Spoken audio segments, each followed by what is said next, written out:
Welcome back to episode 62 of the Idols to Rebels podcast. This podcast is uploaded every Wednesday or Thursday, depending on, how busy we get, but there is versions available, video version available, personal favorite on YouTube. Just search the Idols to Rebels podcast, or it's available on Apple, Google Play, Spotify, everything that you can listen to a podcast on. This week, a little bit different setup. If you noticed last week, we did an interview with Cruz, the host of the Cruise Control podcast, one of my fraternity brothers. Great guy. Go check it out. Hour and a half long episode. It was fantastic. But my normal co-host, Sean, is not available. He is flying up north to go to a wedding. So instead, I have a new face. So if you'd like to introduce yourself. This is a dream come true. I'm Tommy. 2 floors below Jack, living out here in Fort Lauderdale. Right, Tommy. And where are you from, Tommy? I don't think anyone knows where you're from. I'm from Cape Cod, Massachusetts. If people ask, I just say Boston. Not a lot of people know where it is, but it's a little slice of heaven up north. There you go. So what we were talking about this, like we said before off air, we were talking about Sean, kind of this similar boat. He moved down here, not really knowing anybody, moved down here for work. So what brought you down here? Because your story is pretty similar to mine. Yeah, I mean, I was just kind of getting sick. I felt trapped up at home. I was kind of just getting sick of the same old shit. I've lived there my whole life. So I just said, fuck it. I heard South Florida is the place to be, packed up my bags and just came down here dolo. And fucking, I don't know. I don't regret it at all. And you moved what? It's been 2 months, a month? How long have you been down here? 2 months.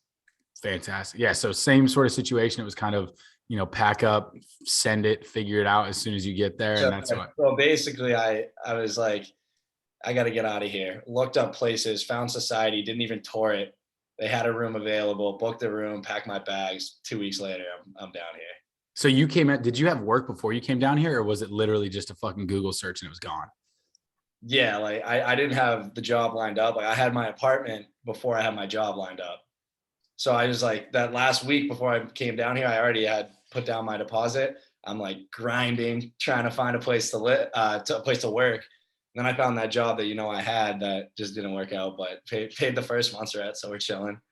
There you go. And your lease is up here pretty soon. And so Tommy will be moving in with the boys here pretty soon, and we'll be getting after it. But yeah, I think I've met a lot of people that are kind of similar. Have you met, the majority, it might be 50-50 split of like people that are actually from South Florida and people that are from everywhere else. I feel like it's more, I've met more people from up north, like Northeast, by far than anyone else I've met down here. And it's weird because it's always Northeast. It's your Marylands, New Yorks, your Bostons, Jersey, New York, so much, a lot of Chicago, a lot of people from Chicago, Philly. But not a lot of people from like the fucking middle states, like Alabama, there's not a lot of people, Tennessee, haven't met a lot of people, Ohio, Indiana. Well, I guess there's a couple of Ohio people down here, but not a lot of Florida people. Not a lot of Florida people in South Florida. Hey, but that's how we like it, baby. We're taking over. Melting pot, exactly. And that's why I kind of loved it. But I was the same way. I didn't search the place, had the apartment before I had the job confirmed, and greatest decision I've ever made so far. Oh, easily. Best move I've ever made. It's fantastic. And I think that stranding yourself, and I've said this to a lot of kids that are like going to college or whatever, stranding yourself is the best thing to do. Like, yeah, you can go with your hometown boys and blah, blah, blah, blah, but you're not going to make friends like that. I think you go alone. Like that's what that makes you like a lot better. I think you go alone. Exactly. And that's why I think we got along so well, is because it was just kind of figure it out when we get down here. And sure enough, same boat. But yeah, if you're thinking about moving, and I feel like a lot of people, especially with COVID, people are realizing that it's like, yo, you got to make a move or don't. Like, you're either going to stay there or you're not. And so I think half the people are like, I'm staying home, and half the people are like, fuck it, I got to go right now. I would say to anyone like thinking about moving, or like they want to move and they want to change, stop thinking about it and just go, or you're never going to do it. You're going to be trapped in your hometown. You gotta bite the bullet, say, fuck it. If you go and it doesn't work out, but you tried it, you don't have to regret it. Right. And you can always go home. That was the thing too, is like, I was sitting there at my parents' house, for a year after graduating, and it was like, they're like, oh, well, blah, blah, you're going to fail. You're going to hit rock bottom. And then it's like, well, look where you're at right now. You're at rock bottom. Like, you're at your parents' house. Like, even if you fuck up, you come back, you're at the same spot you're already at. So why not go shoot for it? Yeah. I love rock bottom. Rocky Bees, baby. Always. It's where you find out what you're made of. Exactly. No, so it's been an absolute blast. Me and Tommy will be recording a video this weekend. That should be a good time, and we'll get the YouTube channel popping. But we had a couple topics we want to talk about that are hit a little close to home after the last couple weekends here. keep it more of a bro episode. So if you're not about that, you can exit at any time. But this is something that me and Tommy talked about after it had happened. But I wanted to talk about the art of the pregame, because I feel like it's kind of been lost recently. The pregame is an important aspect of the night. One of the more important aspects of the night. I say it's the most. I mean, it sets the tone. It sets the tone. It sets the tone. It gets the energy right. And if the pregame isn't done right, I don't know. I feel like the night's off.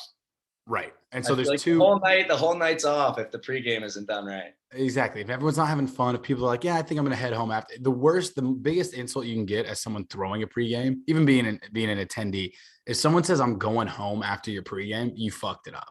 Anybody. Yeah. Well, I really hope that's not the case. It doesn't matter. It doesn't matter. You really fucked up if that's what happens. Dude, that would be the worst. I mean, I'm sure it's happened to everybody, but it's if the friend comes out to the pregame and you don't convince them to go out with the squad, you've royally failed. You failed on multiple different levels. Multiple different levels. But there's a couple different. There's two sides of this. There's going to a pregame and then there's hosting a pregame. Yeah, for sure. And going to a pregame, obviously, the biggest thing is kind of timing it on both ends. You don't want to be the first guy there unless it's your boy. Then you got to show up first. Yeah. Because you gotta have people there for people to show up. It's kind of an oxymoron, You believe in? I'm a firm believer in the fashionably late technique. I agree, but I think that is I do it exactly. So, but the problem is everyone has that idea now. So then it's like you're an hour later and everyone's still like, hey, how many people are there? And no one's there because everyone's texting the same shit. Should we bring back the fashionably early? Fashionably early, 30 minutes early. Fucking the new wave, fashionably early. I'm about it. Let's start it right here on the Idols Travels podcast. It is now cool to be fashionably early to a fucking pregame. Yeah, fashionably early. 30 minutes or 15 minutes early, you're good. Well, that's the toughest part about a pregame is getting everyone to show up at the same time, because you have a couple people trickle in. They're going to hang around for 30 minutes and then bounce because they're like, this is terrible. You need to time it to where everyone comes at the same time. Yeah. Well, and then there's also that it's a pregame. You have that window of when you got to go out. Like you got to head out by a certain time, but then you need the time to get boozed because you're not trying to go out sober. Exactly. And that's why I think it's an art. That's why I wasn't going to say, the tag, it's an art, it's getting everyone, it's getting the guys are pretty quick, but they're, fucking will show up late. Girls take forever to do everything. So it's like, you got to factor in an hour onto whatever they say. Yeah. So then you got to time the dudes who will show up whenever the girls get there, which is all they're ever asking about is like, oh, what's the ratio looking like? Yeah. Are there thoughts? Exactly. And so timing that it's a beautiful mix of just social dynamics and just, getting after it. Mm-hmm. And if you don't have proper planning, you end up at a pregame like we ended up at 2 weekends ago, where there was 73 dudes and 4 girls there. And it was just an absolute shit show. Good time, but weird, definitely. That's one of the biggest mistakes people make in the pregames. A sauce. You never want a sauce. Exactly. And it's a time, and that's what kind of sparked this topic was you got to know how to do it. You got to plan everything out. You got to have everything ready. And then at one point you got to tell, especially your homies, you got to be like, just fucking get here. That was a failed pregame. That was a pathetic pregame. I'm glad it wasn't mine. If I would have thrown that pregame, I would have fucking moved out. Yeah, I just wouldn't have got to that point. Yeah, the door would have been locked. What were we working with? What was the ratio in there? Dude, I have no 26 to 4. Dude, Nikki was laughing and she's like, dude, yeah, I think there was 26 to 4. 26 to 4, and they were just cracking up. It was hilarious. I mean, after going out, like, it was cool and all, but it was a weird situation for a small ass apartment pregame. Yeah, the sausages just kept rolling in one after another. And that's what'll happen if you're not careful. If you don't keep an eye on that door, you never know what's gonna fucking walk in. Yeah. Yep.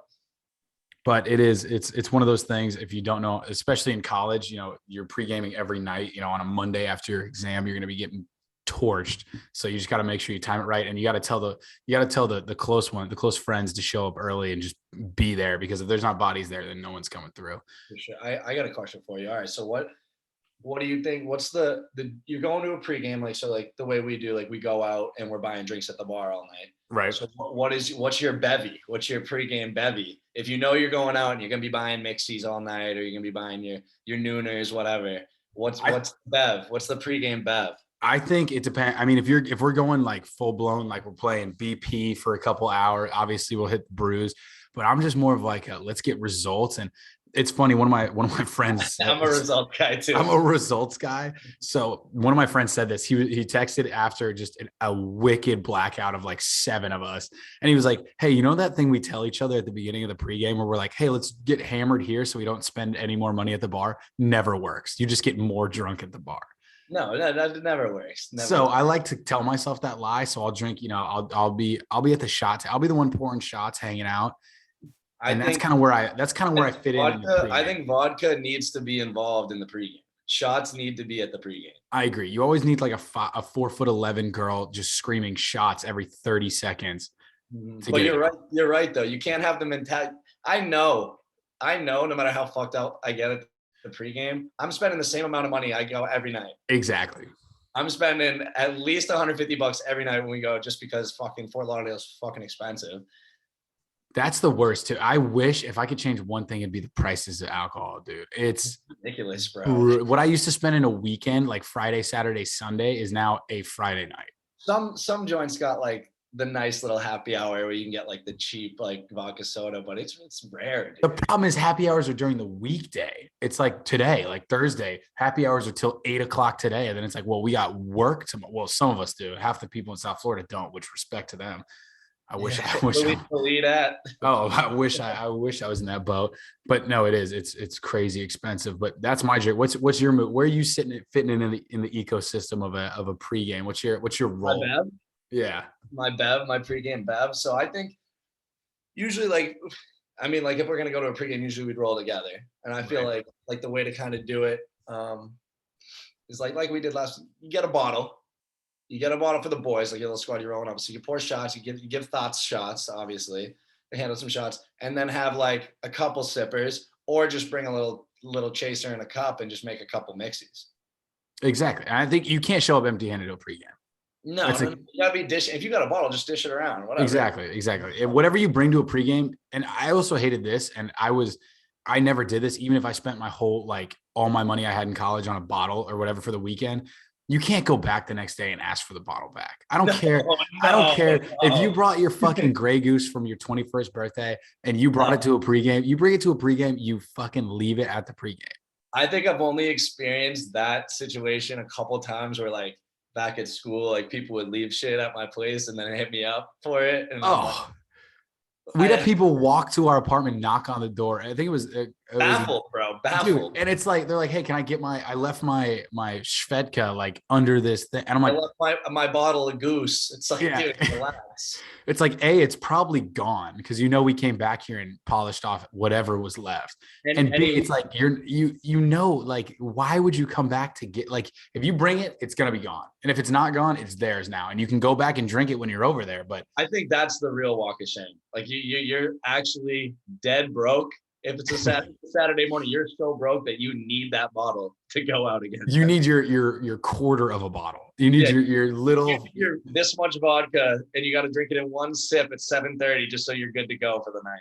Exactly. I think the only way it's acceptable is if you come chill. Like if you're coming to chill and you're all dicing up and just and drinking it, that's the only acceptable. You can't grab the bottle and walk home. I don't think it's acceptable to go ask for the bottle at all. I agree. I think if you're coming over, like normally if it's a Saturday and then it's Sunday football, come over and finish it up. You leave the bottle or you leave your rack, it belongs to the crib. I agree. Like I've left so many and that's just the rules. It belongs to the crib.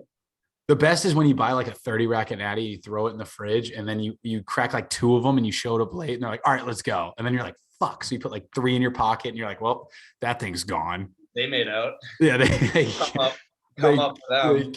They killed it. That's what you get for showing up super late, which I have been, an absolute problem about showing up super late. And then it's 5 minutes and everyone wants to go out. And I'm like, hey, let's chill here. It's like, we've been here 4 hours. I think a big key, another point, pregame. I think a big key to the pregame, because everyone's showing up. No one's like no one's hammered yet. Like they're buzzing. Besides like the one homie who shows up already black. Yeah, exactly. But, Which is the but best, the everyone's vibe, like man. either sober or like just getting their buzz on. So I think the aux is especially important. I think it's the most important of the night, the aux at the pregame. I Then, agree. then the music playing anywhere else, because when you're hammered, it's good. You're vibing to any music. But at the pregame, like people notice if the song sucks. People notice if the song's a banger. It is. And it sets, again, like we said, it sets the tone early, but it is. I didn't even think about the whole being like mostly sober. Like most of the party is sober. And so having that where people are like, nah, this song actually fucking blows. I see it all the time. Like I'll literally see like a shitty song will come, someone will throw on a shitty song on the aux at a pregame. And like everyone's sober. And I'll literally see people like looking around. Like, yeah, the worst part is the look. The worst part is like the quick half-second look who's playing music and then turn back around and don't say anything. That's when you know you're in trouble. And yeah, they'll always react. Everyone will react when people are sober. They'll react to every song. So like, if it's good, oh, you'll know. Everyone will be like, okay. They'll start moving. Everyone getting ready. But if it's bad, man, you look like a fool. And the best part is no one will say anything. Like no one will be like, "Hey, that song blows." Everyone will sit there and wait for it to be over. Everyone will stand stiff as a board, like no head bobbing, no dancing. Exactly. Wait for it to be over. But so similar question. Moving on. So we're past the pregame. At the bar, what do you order? What's your go-to? Like we're in here for a long night. It's a marathon. I gotta get my go-to when we're going your out. Favorite Tito soda, splash of cran every time. It's been my go-to for like 2 years. Never steered me wrong. Really? See, I've done the Tito's cran. I love it, but I've never done just a splash. I'm a big flavor guy. As much as everyone's like, "Oh, I hate sugary drink," which I get, it cramps you up. I think a Tito cran is like too much juice, like really juicy. I feel that. But so I like Tito soda. Like I know a lot of people order just Tito soda. I personally like the splash of cran. It's called a Cape Codder. So like, of course, there's the fucking answer. There's the answer you wanted. But yeah, Tito soda, splash of cran. I always say Tito's. I was just preference, but it doesn't really fucking matter. Dude, I do well. I don't even care. Especially it's like what in a rule, something I've learned early on is start with your most expensive shit while you can taste it. And then after that, it's just like, dude, go for the grind. You hate Bud Light. It doesn't matter. You're 16 drinks in. It's like, you're not going to give a fuck if it's a Bud or a Miller or a Coors. At this point in my life, financially, I'm not picking and choosing based off quality. Exactly. If it's getting the job done and getting me drunk, that's what's going to have to go down the hatch. Let's be honest though, too. Like I'll be the first one to say it. I'm a big, like I love Belvedere. It's my favorite vodka. But dude, you put a gun to my head and I had my like I was blindfolded. I don't know if I could tell the difference between like 7 different. I don't think that's a thing. The one that I know, the one that for me has a distinct flavor because it's so fucking shitty is Smirnoff. I do not like Smirnoff. I fucking love Smirnoff. You do love Smirnoff. For some reason, I don't like Smirnoff compared to the other ones. I can tell the difference. Really? So what's your go-to shitty vodka? My go-to shitty vodka? Yeah, like if we're on a budget here, fucking grab a handle, let's go. I usually go Tito's, but like Tito's your budget. Tito's is like mid-tier. Yeah, it's mid-tier. I'm talking like Svedka, Smirnoff. What else is down there? Taka, which is fucking terrible. That was all they drank at Tech. That shit almost killed me. Taka, yeah, all the shitty ones. And then you got like Tito's. I don't really know what Tito's is mid-tier. Then you got your Bellevue, your Grey Goose. In school, you definitely, I don't know what you guys had. We had Rubinov in Zanka. Oh God, no. I'll never go back to those. Those are the back in the days. You grow out of those. Yeah, like I couldn't be seen drinking Rubinov anymore. But I don't know. I guess I would drink Smirnoff if I didn't have any money to get Tito's, probably. That's the move. I also like Svedka because it is kind of like you got a glass bottle, so you don't seem like the poorest person in the world.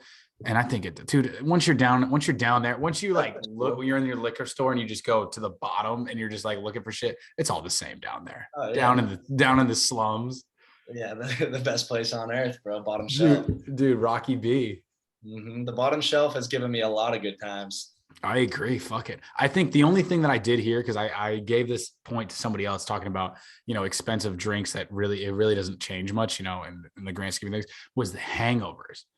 So I heard that because it's a higher quality alcohol, it gives you, the hangovers are way less, which I've never thought about because I don't think I've ever gotten mangled off of, besides like really expensive champagne. I don't think I've ever gotten mangled off just only expensive stuff the whole night.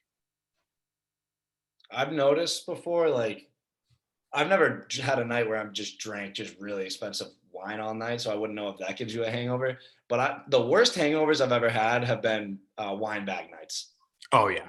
Like Flat bags. facing a wine bag. Yes. Like you are so fucking hungover the next day, bro. It is uncomfortable. Oh, dude, it's because it's a gallon of fucking wine and sugar. That's what it is. When those raspberries came out, get that shit out of here. Whenever those raspberries came out, my family loved them and they were great. But then we figured out very quickly that if you had like 7 or 8 of them, dude, it would lock your stomach up and you'd be hunched over. And it's like you weren't going to throw up. It was just the cramps from the sugar. And we drink them on the beach. Oh my God, it was miserable. I used to drink when I was in high school, like senior year of high school, the drink was like Twisted Teas. Which I can see it. You look like a twisted. You look like a Twisted Tea guy. So I just gave you your first one the other day. You did give me my first Twisted Tea at the beach. But now I can't do them anymore, dude. The hangover is really bad on those too. There's so much sugar. That was actually better than I thought. As someone who hates sweet tea, which I mean, everyone around me growing up, Texas, they're fun to shotgun. They're fun to shotgun. Really, they were fun to shotgun. But I don't like sweet tea. I don't like unsweet tea. I think it tastes like shit, to be honest. Really? Do you drink sweet tea? No. Exactly. That's what I figured. Not a big tea guy. Yeah, that's what I figured. I'll fuck with some green tea. Green tea shots are diesel, and they love them down here. Those are fire. Yeah, those are fire. I thought that was a Bama thing. The first time the other day, at the wharf, I had a white tea shot. Yeah, I think I was in on that. I've never. I don't know. I couldn't tell you the concoction. What was it? Yeah, you ever seen a white tea in your life? Yeah, it tasted similar. It just was white. There you go. What's the oh my God, you ever had a Rumplemint shot? Oh yeah. Yeah. It's like Rumpy. Dude, we had this girl that I went to school with. It's all she would have. She's like, oh, it's like you just chewed gum. And I was like, yeah, exactly. Gum and vodka? Are you fucking kidding me? It's terrible. It's like you snorted an Altoid. Like your whole body is like. No, it's like the evil McGillicuddy's. I don't even know what a McGillicuddy's is. You never had mint McGillicuddy's? I've said the word McGillicuddy before, but I've never known that it was a thing. Well, you also and a bunch of the people down here, you guys don't know about nips. I know about nips. I call them airplane shots, but I know what nips are. Oh, yeah. Okay. Sleeves. Yeah. You guys never did the sleeves? We used to always just get the sleeves, the 10 nips in the sleeve. And like, that's your drink for the night. See, that's fat. We would have the nips. Or no. They would always be at in a bat or in a box next to the register. So you'd be like, you see a couple, like you buy your shitty vodka and you see a couple like Grey Goose ones or the Bellevue ones were sick. Okay. You just grab 2 of those for $2 and you're like, all right, bet now I'm drinking. Now I'm high class. Yeah. So yeah, we used to just it was $10, 10 nips, just get you fucking hammered, do your thing. Oh, we would get a gallon of water and then dump out the water or drink it, whatever you wanted. And you do a 4 Loco, then 2 Natty Daddies in there. And that would just be your send off. Oh, dude, it was. What'd you call it? Sidewalk slammer. Oh, okay. I knew it had sidewalk. I've heard other things called like. I think I've done one of those before back at school. I know some people do sidewalk slammers where you have a 40 and then every time you sip the 40, you pour back in your 4 Loco, and that's also a sidewalk slammer. Okay. Dude, I'm a big natty daddy. I'm a big, I'd rather have less drinks, like numbers with obviously more result. Like 2 natty daddies back in the day, you're good to go for the entire day. And then you're not I hate drinking 60 beers. Locos were fucking nuts too. Oh, dude, the hangovers from Locos were terrible. Oh, Locos were like a crazy drunk too. Like I feel like I always. Oh yeah, it's you're fighting an inanimate object. On Locos. Oh my God, what's your 4 Loco flavor? I used to just do the gold one. Yeah, gold was the move. The gold, yeah. I was reckless for a little bit, and I'd go strawberry, and it was just strawberry lemonade one was all right. It was like yellow and pink. That one was all right. Oh, what was the worst one? I remember I got handed a hot watermelon, the green can, and it was like drinking out of my gas tank. It was fucking I literally gagged after every sip. And I was making me want to bring back like the gross pounding booze days. Just pounding, dude. Well, I mean, back in the day when I didn't realize how much time you had in college or even in high school, how much time you had to just fuck around. Just black. Oh yeah. I feel like you had 3 days for every day that you lived. Yeah. Yep. Like now it's like 90% of it's taken up by work. And if you're still in college, fucking take advantage of it. Cause I think we need to get a funnel. It's funny you said that. We definitely do need to get a funnel. That funnel, the other day was brought back some good memories. Mm-hmm. Yeah, we need to get back on that funnel grind. I think we just need to throw a darty over here. I'd say we throw a darty at the pool. We might as well. Let's just fence it off and like, make check IDs and just call it our right in front of the management office. Yeah, bring it in. Yep. I love it. I love it. Duh, man, those were the fucking days. What was your guys' scene? Were you more house parties? Like what were you? Yeah, we were house parties, baby. Dude, I miss that. I miss going into like a buddy's house and just having it crammed and just the house like the back of your hands. You just bop around. You're like, oh, you need a beer? I'll go grab you one. Fucking just my school was. I mean, your school was fucking huge. My school was small, so like it was like house parties, and we had two. There was like 2 bars in town. That's it. Like 2, maybe there was a third one, but like everyone just went to those, like junior senior year, on like Thursdays. But other than that, it was house parties, and like everyone knew each other. Everyone was trashed all the fucking Did time. you fuck with that? Everybody knowing each other? I was always curious about like, not going to a small school. I always thought I thought it was just two things. Like it would be super cool and also super annoying at the same time. So like, it's cool if you're rolling with like the right crowd. Like it's cool, but it's kind of like, it's almost just like high school again, kind of, Right. Like almost, but like, I don't know. I liked it. I had a lot of fun at Westfield, but I don't know. I think I might have liked a bigger school, probably. Well, I mean, hey, you're coming to Bama with me here. And we had UMass right next door. UMass. Oh, bet. Yeah. So, which is huge. So, and we had a bunch of friends there too. So like, so you just pop up there for all the big crazy stuff. parties and tailgates too. That was fun. I love it. Well, yeah. I mean, it sucks. I hate looking at old photos. And I'm like, dude, right now it's just like what we'd be doing, just fucking tearing it up on a Thursday with nothing to do. Dude, so like I was looking at old photos of back at school, like junior, sophomore year. Holy shit, I was a mess, man.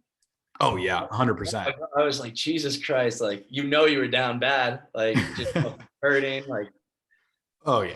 It was, dude. I just remember like the houses we would hang out in are just disgusting, like sticky floors. You'd like pass out and fall asleep and like live for that shit. Oh, it was the best. It was the best. You just didn't give a shit. Like there was no like, it was like you don't even think twice. You walk in, you don't even fucking. Exactly. It's whatever. It is. That's the fucking best. But yeah, no, it's cool. We have a perspective, big school, small school, and just moving from there. But yeah, I think that'll wrap it up on this episode. I know it's been a little bit different. I think Sean is coming back next week, and I think Tommy's going to be on this next episode as well. We'll have a little 3-person party up in this bitch. Let's go. Well, I appreciate you being on, Tommy. You'll see a lot more of Tommy. Me and Tommy will be filming a video here this weekend, and it should be a lot of fun. Yeah, tune in. We're about to have a time this weekend. Yep. So check it out. Make sure you guys, if you haven't already, follow the podcast, subscribe on YouTube, everything like that. Like I said, the video version is always fun. The audio version, it's great. So Spotify, Apple Music, all that good stuff, and YouTube. And like I said, look out for that new video coming next week, and we will see you guys on the next episode. Peace.